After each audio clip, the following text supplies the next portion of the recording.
Doctor Diego Vigo, buenas noches, bienvenido, gracias por atendernos. Buenas noches, Marcelo y Julio. ¿Qué tal? Es un placer.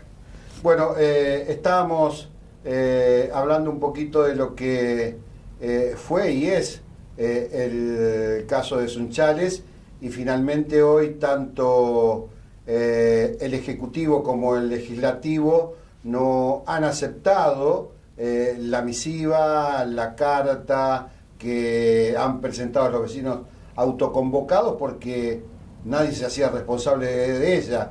Era lógico, le explicábamos a la gente que no puede un organismo oficial hacerse eco de una nota quien no tenga responsables. Pero igual, más allá de eso, ¿cuál es su posición? ¿Cuál es su sentimiento al ver todo, al ver lo que está pasando y cuando se cuestiona a alguien del staff del equipo de la Fiscalía Regional, doctor? Bueno, en primer lugar, todos los reclamos son legítimos. Estamos en una sociedad democrática. El derecho a manifestarse y a peticionar está garantizado constitucionalmente. Sabemos que en algunas ocasiones los reclamos inorgánicos y que son producto de manifestaciones espontáneas u organizadas, que están en todo su derecho las personas de organizar una manifestación o peticionar, a veces corren por carriles o caminos en cierta forma desorganizada. Como fiscal regional debo tomar nota de esos planteos y debo también investigar qué es lo que estamos haciendo bien y qué es lo que estamos haciendo mal. Es nuestra preocupación disponer de todas las estrategias de trabajo en la gestión desde la Fiscalía Regional para tener la mejor respuesta posible con los recursos humanos y materiales de los que nos provee el Estado. Ahora, es cierto lo que usted plantea, me ha llegado la información de que ese escrito no ha sido firmado por ninguna persona. Desconozco si es producto de que no se han puesto de acuerdo, si hubo desavenencias. De todas maneras, es una manifestación en las calles. Entiendo que nosotros debemos hacer nuestro análisis como funcionarios públicos que somos para establecer qué hay en esos reclamos. Parecería que es muy difícil explicarle a la gente, y a veces no todo está en lineal, porque si uno mira los discursos de asunción del gobernador de la provincia, el contador público nacional Omar Perotti, si mira los discursos o a veces las declaraciones del ministro Marcelo Saín, hablan fuertemente de la connivencia de la policía con el delito y con la droga también. Digo, y la gente de Sunchales hoy se encuentra en esta disyuntiva, como a los policías lo meten preso y los ladrones están sueltos. Mira la cosa muy lineal, pero deja de lado toda la otra que está planteando el gobierno provincial, que es la connivencia delictual que se da en este sentido. Bien, aborda varios tópicos, Marcelo, que están relacionados. Algo que venimos reiterando, la prevención, la seguridad, la función de prevención policial es responsabilidad del Ministerio de Seguridad, no es responsabilidad del Ministerio Público de la Acusación, pero esta gestión y el plan de desarrollo institucional del fiscal general así lo plantea claramente, pretende transponer estos compartimentos estancos y actuar en forma coordinada con otras eminencias del Estado. Cuando los vecinos se preocupan por la seguridad, están en todo su derecho y es nuestro deber realizar las investigaciones que sean pertinentes para establecer si cuantitativa y cualitativamente hay indicadores que nos indiquen que algo estamos haciendo mal. Tenemos mecanismos de régimen disciplinario cuando algún fiscal o inclusive un fiscal regional comete errores que constituyen faltas leves, graves o gravísimas. Se estableció claramente en la ley de funcionamiento del MPA. Yo hasta el momento no he detectado y me han llegado denuncias algunas sobre el desempeño de ningún fiscal de la Fiscalía Regional 5.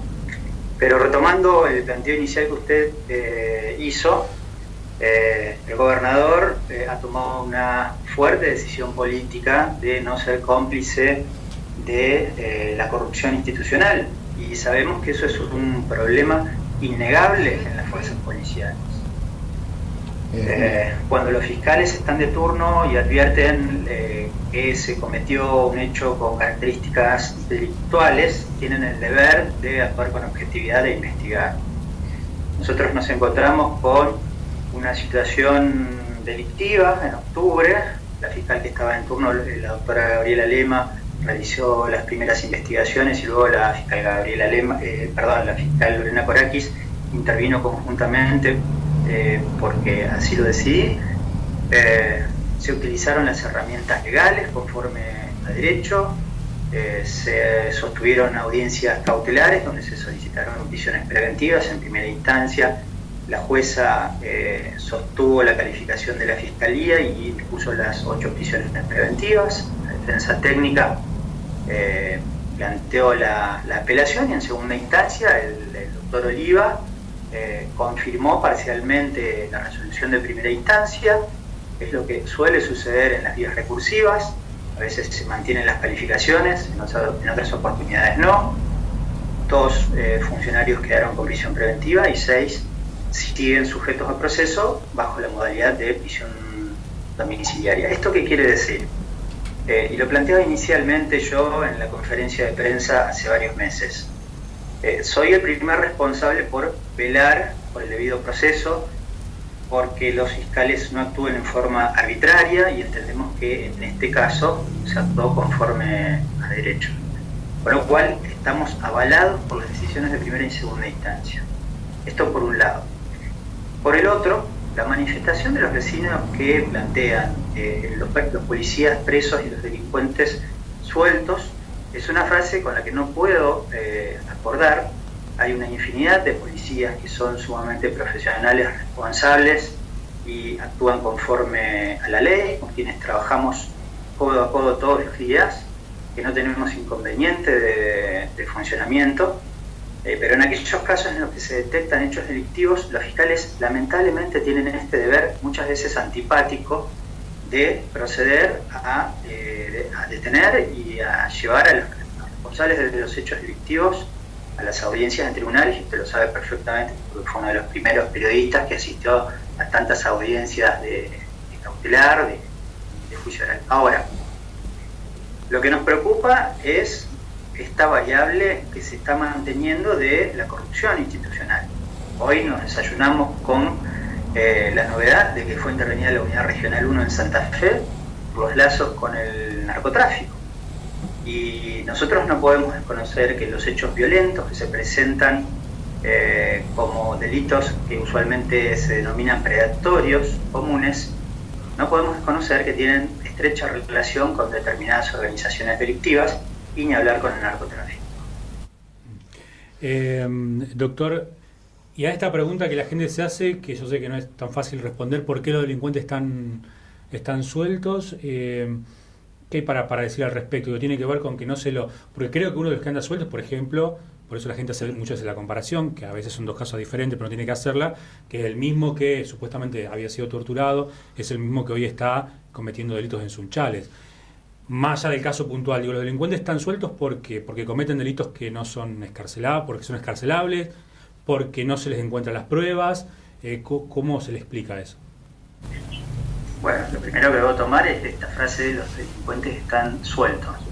Hay personas imputadas de hechos delictivos. Ustedes saben que el legislador provincial, los senadores y diputados decidieron que la regla de investigación sea la libertad, y que para privar de libertad a una persona tiene que haber presupuestos de procedencia y fundamentos suficientes para que transcurra la investigación por una persona que no cursa una condena, sino que goza del beneficio del estado de inocencia hasta que una sentencia demuestre lo contrario.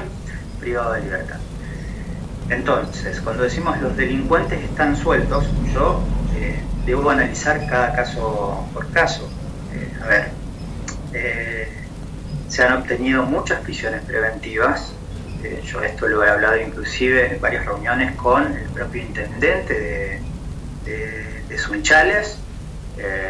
Una de las personas que resultó víctima de violencia institucional está privada de libertad con prisión preventiva. Yo lo manifesté inclusive en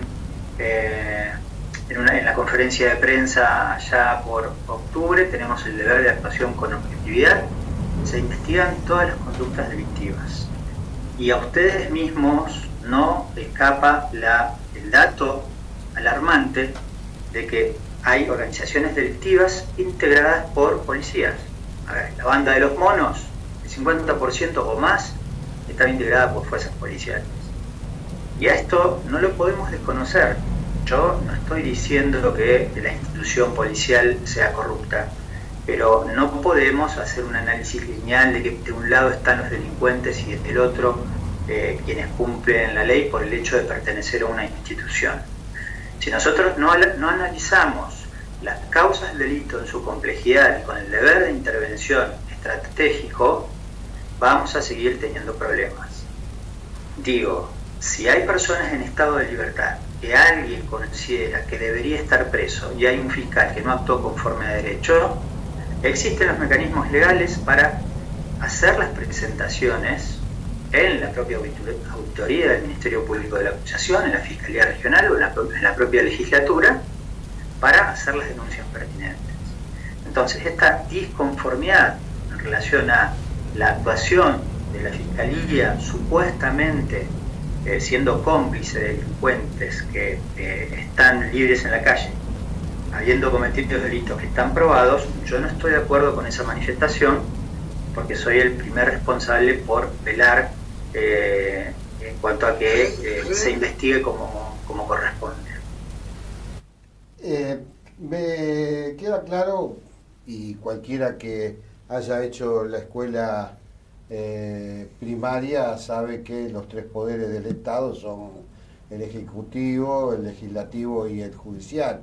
Y el Judicial, y más precisamente aquí en Santa Fe, con este nuevo Código Procesal Penal, tanto fiscales y jueces quedaron muchos más expuestos hoy a la gente que cuando el sistema anterior era mucho más cerrado, era escrito, nadie se enteraba qué pasaba. Hoy quedaron más expuestos de lo que hace cada uno, tanto el juez como lo que hace la fiscalía. Pero entonces es cierto que por ahí en la población puede sentirse mal porque no puede entender ciertas cosas como las que estamos notando estos días, de muchas presiones domiciliarias, con gente con homicidio agravado por el vínculo, abusadores, y que uno a veces no entiende por qué, porque tampoco la justicia, o hablo de los jueces, da información de por qué está. Nadie dice que tiene que decir Pedrito está por tal y tal cosa, por decir, bueno, tienen un caso justificado, y que como hoy están expuestos, también tienen que tratar de no alarmar y llevar calma a la población y por lo menos dar una explicación de por qué están. Bueno, tanto el fiscal general como este fiscal regional han dispuesto instrucciones precisas para negarnos a las prisiones domiciliarias cuando se invoca meramente el hecho del riesgo de padecer COVID-19. Todas las audiencias de habeas corpus o de revisión de cautelar en la que la defensa pública en su mayoría hace un planteo para lograr esas prisiones domiciliarias, en todos los casos fue resistido por parte del Ministerio Público de la Acusación, y digo que en la gran mayoría de estos planteos los jueces no han hecho lugar a estas requisitorias. Ha circulado un porcentaje de 5 puntos en cuanto a la cantidad de prisiones domiciliarias obtenidas en estos habeas corpus. Le puedo asegurar que en la Fiscalía Regional 5 son muy pocos casos en los que los jueces accedieron al pedido del Servicio Público Provincial de la Defensa. Los fiscales se oponen cerradamente y lo que se invoca es el derecho de las víctimas. Está establecido legalmente el derecho de la víctima a ser oída, a que su opinión sea tenida en cuenta, y entendemos que no resulta procedente mandar a su casa a una persona condenada o con prisión preventiva por el hecho de que existe el riesgo del coronavirus sin que haya un contexto o una circunstancia especial del imputado o del condenado que justifique esa prisión domiciliaria. Con lo cual, ya aclaro la cuestión, el Ministerio Público de la Acusación está de forma cerrada en contra de las prisiones domiciliarias por la sola invocación del COVID-19. Y lo que debo agregar también es que el fiscal es el primer interesado en obtener prisión preventivas y que la investigación llegue a buen puerto. El tema es que ustedes bien saben, el sistema acusatorio ha elevado los estándares probatorios y cuando no se obtienen evidencias, el discurso no alcanza para obtener una condena. Hay una defensa que resiste la invocación de las evidencias y un tercero que decide, que es el juez. Yo le voy a dar rápidamente estadísticas.